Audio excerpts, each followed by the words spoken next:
Salut à tous, bienvenue pour cette nouvelle vidéo. Aujourd'hui on se retrouve pour l'analyse de la partie Carlsen vs The World. Si vous n'avez pas suivi, il y avait un événement qui a été organisé. C'est que Magnus Carlsen affrontait 10 000 personnes, enfin tout le monde pouvait participer. Alors comment ça se passait? C'était sur Chess.com et chaque camp avait 24 heures pour jouer. Carlsen jouait tout seul et le monde c'était un système de vote, le coup qui était le plus voté était joué. Mais il y avait une particularité à cette partie, excusez-moi, c'était pas une partie normale, c'était une partie de freestyle chess. C'est-à-dire que les pièces de la première rangée pour les blancs et la 8e rangée pour les noirs sont passées aléatoirement. Ici, on voit que ces 4 pièces ne sont pas à leurs endroits d'origine, mais on a une position assez relativement classique quand même, donc bon. Voilà, le seul truc qui change vraiment, c'est le fait que la dame soit sur un côté et non au centre. Donc peut-être. Et du coup, le fait que sa diagonale de prédilection soit G8 A2, ce pion F va peut-être sûrement être poussé par les deux camps contre, et il y aura sûrement du grand rock plus que du petit rock. Et le monde a les noirs, et évidemment, il y a des grands maîtres aussi, il y a la technologie, donc les ordinateurs. Donc le Mark Carlsen part favori, mais le monde peut tenir la nulle. On va voir s'il a réussi à le faire, ou peut-être même mieux à l'emporter, ou alors si Carlsen a réussi à forcer le verrou du monde. Carlsen qui ouvre par E4 ici, E5 très solide, et là deuxième coup, bam, D4 joué par Magnus Carlsen, qui donne un pion. C'est pris par le monde, mais évidemment on se doute bien que l'idée F3, bon voilà, il veut récupérer ce pion. Le monde qui défend avec cavalier C6, cavalier B3, et le pion D4 qui va être récupéré, puisqu'il n'est plus défendable et qu'il est attaqué 2 fois. F6 joué par le monde pour s'ouvrir cette diagonale de la dame blanche. Prise en D4. Et ici déjà, le monde qui a eu très très chaud, puisque on avait 24 heures comme je vous l'ai dit. Et le coup le plus voté après quelques heures, c'était Fou C5. C'était le coup qui était voté, le plus voté. C'était un peu moins de 40%, 37, 38 par là. C'était Fou C5. Sauf qu'il y a un énorme problème sur Fou C5. C'est cavalier prend C6, échec, prise, et dame prend C5. Alors sur le papier, un Fou C5, c'est logique. On met un clouage, mais bon, voilà, ça fait une pièce. Donc, c'était le coup le plus voté avec environ 38-39%, je me souviens plus trop. Et le deuxième coup le plus joué, le seul qui pouvait le rattraper, du coup, en théorie, c'était non pas Fou C5, mais cavalier prend D4. Et il y avait un espace de chat pour tous les gens du monde. Et on voyait tout le monde spammer, ouais, votez cavalier prend D4, que jouer cavalier prend D4, Fou C5 pas une pièce, etc. Et au final, le monde a eu chaud, mais c'est cavalier prend D4 qui a été joué. Bon, c'est pas le meilleur coup, hein, ça se voit, parce qu'après dame prend D4, cette dame qui est extrêmement forte, mais bon. Le monde évite la catastrophe. Cavalier B6, le monde se développe. Cavalier C3, roc, roc, tout ça est logique. Ici, fou D6 joué par le monde développe ce pion, ce fou. On s'en moque de bloquer le pion là, parce que le fou là, on va plus se développer par là. Donc voilà. Fou G3 joué par Carlsen. Fou prend G3 joué par le monde. Moi, j'étais pas fan de ce coup. Après, c'est un peu notre seule option. En fait, j'aimais pas Fou D6 de base parce que Fou G3 c'est notre seule option un peu quand même. Mais le truc c'est qu'après HG, cette tour a déjà une belle colonne ouverte. D6 joué par le monde, donc pourquoi pas, c'est assez logique. Roi B1, Carlsen qui se redéfend son pion à 2 pour peut-être jouer le cavalier en D5 ou même en B5, ce qui n'était pas possible avant puisque la dame attaquait le pion à 2. Dame E6, Dame B4, Carlsen qui commence un peu à mettre la pression. Et là, le coup qui a été joué par le monde, je l'aime pas à titre personnel, c'est C5. Alors C5, le problème, c'est que déjà ça affaiblit le roi, et ce pion également qui est extrêmement faible. Et donc il faudra vite s'en débarrasser en posant un D5. Dame A5 joué par Carlsen qui attaque le pion A7. Roi B8, seul coup pour défendre. B3, C6, pardon. Donc B3, fou C6. Fou B5 joué par Magnus Carlsen. Et là, D5, excellent coup. En cas de prise, le monde peut reprendre de la dame. Et Carlsen qui prend. Et ici, cavalier prend. Sauf qu'ici, après cavalier prend, on pourrait dire que le monde a fait une erreur. Pourquoi? Parce que déjà, si ici il y a fou prend D5,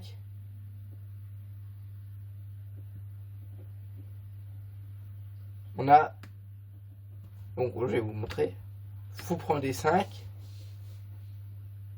il y a tour prend H7. En fait, le monde ne peut pas reprendre car ça perdrait immédiatement comme ça. Donc évidemment, prise en D5 n'est pas possible. Du coup, ça laisse que tour prend D5. Et là, il y a fou C4. Et on se dit qu'on va perdre du matériel. Puisque la tour est clouée. Mais il y a tour prend D1, échec, intermédiaire. Tour prend D1 forcé. Et dame E7. Donc maintenant, on a une finale qui est plutôt égale.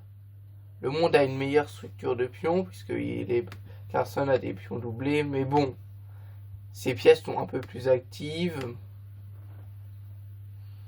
Et l'enjeu, on sent quand même que l'enjeu ici, tout l'enjeu de cette partie-là, c'est cette colonne D. Donc après A4, joué par Carlsen pour prendre de l'espace, on aimerait bien jouer, le monde aimerait bien jouer tour D8, mais c'est impossible, puisqu'il y aurait tour prend, dame prend, et dame prend. Mat, en l'occurrence. Ici, B6 joué par le monde pour jouer tour D8 après, mais Carlsen empêche avec dame D2. Ici, roi C7 joué par le monde pour préparer tour D8. Dame F4 joué par Carlsen, coup anticipé par le monde, mais dame E5. Alors ici, on pourrait se dire que c'est un coup bizarre dame E5, parce qu'on pourrait se dire dame prend E5, pion prend E5, et ce pion-là est faible. Les noirs, avant cet échange, avaient un îlot de pion et un autre ici, donc 2. Et après, on pourrait se dire qu'après prise en E5 et F prend E5, les noirs ont 3 îlots de pion. Ici, 1, 2 et 3. Alors, il faut savoir que c'est toujours mauvais. Généralement, plus on a d'îlots de pion, plus c'est faible, puisque les pions ne se défendent pas entre eux. Mais ici, ce pion n'est pas faible, car après tour E1, on a roi D6. Et ce pion, on va pas pouvoir le réattaquer encore une fois. Donc, c'est pas très grave si Carlsen prend F4, 5. Mais Carlsen ici, qui joue dame G4 pour attaquer le pion G7. Et ici, le monde qui joue dame E7. Donc, c'est un peu une proposition nulle indirecte, puisque si Carlsen refait dame F4, il y aura dame E7, dame E5, dame G5, dame E7, et sera nul par répétition. Et après dame E7, Carlsen qui ne veut pas du match nul et qui joue fou B5, le monde qui échange et qui joue enfin tour D8. Carlsen qui échange, roi prend pour toujours protéger ce pion. Et Carlsen ici qui joue un coup que j'ai pas trop compris, il joue roi A2, donc c'est passif, ça défend même pas le pion C2. Quitte à jouer le roi, moi j'aurais plutôt, je pense, choisir roi B2. Mais bon, Carlsen, il a sûrement ses raisons de faire ça. Roi B2, peut-être qu'il avait peur de l'échec là. Dame 2 jouée par le monde, Carlsen qui prend G7. Et ici, prise en C2, prise en Roi A3, Dame C1. Et évidemment, Carlsen ne peut pas aller en A4, sinon il y aurait mat en 1 après Dame A1. Donc il est obligé d'aller en C2, Dame en A2, Dame C2, Roi A3, Dame C1, Roi A2, Dame C2 et Roi A3, nul par répétition. Le monde qui tient une nulle contre Magnus Carlsen. Donc dans cette position, le monde s'est jamais senti vraiment en danger, à part un peu au début peut-être, mais a rapidement su égaliser, j'ai l'impression. On va voir si les deux camps ont bien joué. Alors, Carlsen à 93,8, le monde à 94,1. On va voir. Les blancs ont une des chances de gagner ici. Ils étaient à plus 2. Alors, E4, E5, D4, déjà imprécis. Prise meilleure, F3. Et là, ici, wow, il y avait un super coup qui était F5. Alors, F5, ça fait quoi? S'il prend là, tu joues cavalier C6, je suppose, ouais.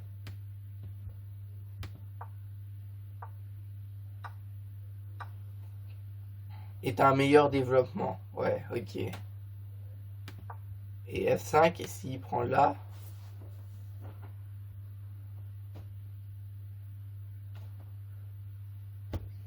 tu joues C5, tu protèges ton pion, et les pions là sont doublés, ok. Ouais, c'était dur à voir F5. Bon. F3, A, cavalier C6, imprécis, d'accord. Cavalier B3. Là, fallait encore jouer F5. Oh. F5, je prends. Et après quoi? Dame D5. Et après cavalier D6. Ah! Je pense que j'ai l'idée. Non, j'ai pas. Et après ça, les prises. Quelle est l'idée? Ouais, Dame D5. Mais moi, je joue à... Et sur C3. Cavalier prend F5. Ok. Ouais, c'était pas simple à voir.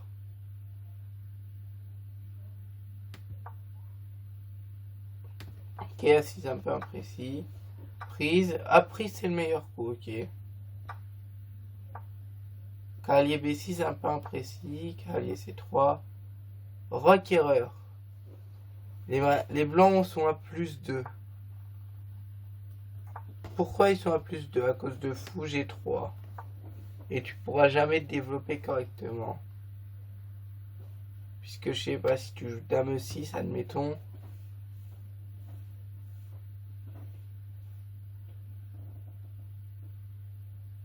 Ah, il y a du cavalier B5 qui traîne, ok. Et A6. Ah non, A6, il y a fou prend C7.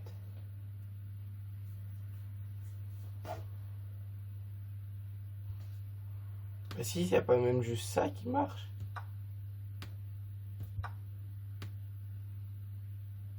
Non, pardon. A6, A4 était beaucoup moins bien, ok. Mais Carlsen qui a pas vu et qui a ok.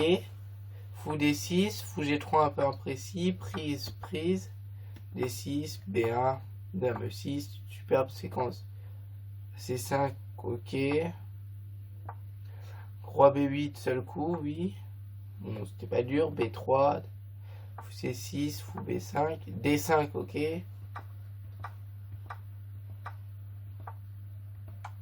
Tour point D1, le seul coup.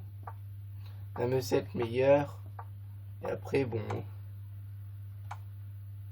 Est-ce que. Moi, je préférais Roi C8. Ah, il voulait H6, l'ordi, ok. Et que disait l'ordi à propos de roi C8 ici?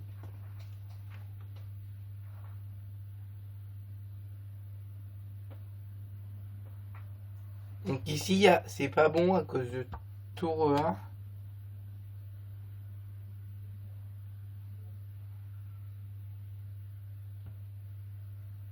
Et pourquoi ça marche pas là si tu joues roi C7? Et pourquoi quand tu joues roi C7, tour 1 c'est moins fort? Parce qu'en plus il me laisse de prendre sur échec. Ah parce que là tu peux faire l'échange de dames. Ok. Après roi C7, dame F4 meilleur, dame E5 meilleur, G5. Ok. Donc là c'est nul. Là la position est égale. Là c'est totalement égal, dame E2. Et là...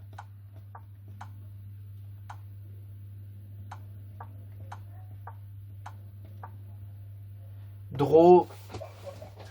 Voilà, donc le monde qui tient sa nulle contre Carlsen, c'est plutôt un bon résultat. Bon, parti, oui, c'est pas, il s'est jamais trop passé grand chose. Mais c'était cool à faire comme expérience, j'ai trouvé. Parce que tu jouais ensemble contre l'un des meilleurs joueurs du monde, contre le meilleur joueur du monde. C'était sympa. Merci à tous d'avoir regardé cette vidéo. Allez, ciao!